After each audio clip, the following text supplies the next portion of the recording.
Приветствую вас, мои дорогие мастерицы! Что делать, когда накрывает вдохновение? Я сажусь и вяжу.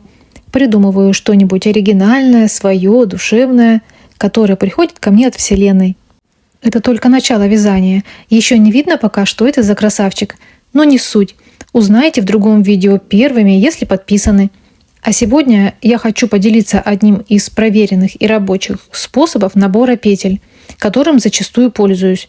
Давайте сначала я его покажу, а потом охарактеризую и прокомментирую, для каких целей его использовать. От кончика нити формируем начальную петлю. Каким способом вы будете это делать, не имеет значения.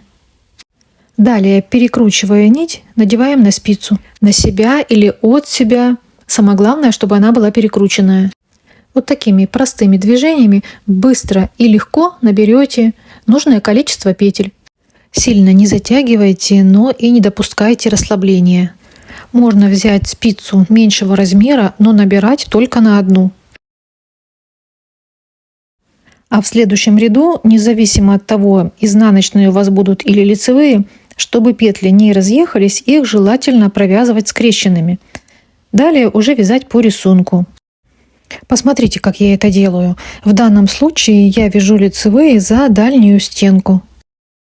Я вам всегда напоминаю, что наборный край должен быть слабым, но не в этом случае. При таком наборе петель не нужно допускать расслабления, а наоборот старайтесь как можно туже набирать и вязать первый ряд. Такой способ не стягивает край изделия. И в первую очередь, конечно же, он самый быстрый и удобный. Очень свободно ведет себя в полотне и аккуратно ложится.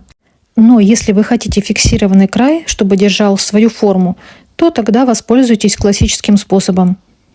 И еще, такой набор подходит не для всех узоров. Он должен в следующем ряду обязательно быть закреплен. То есть, если второй ряд сразу начинается с какого-нибудь ажурного узора, то он не будет надежным и может расползтись. Лучше, если это будет любая плотная гладь. А вы используете такой способ? Поделитесь своим мнением.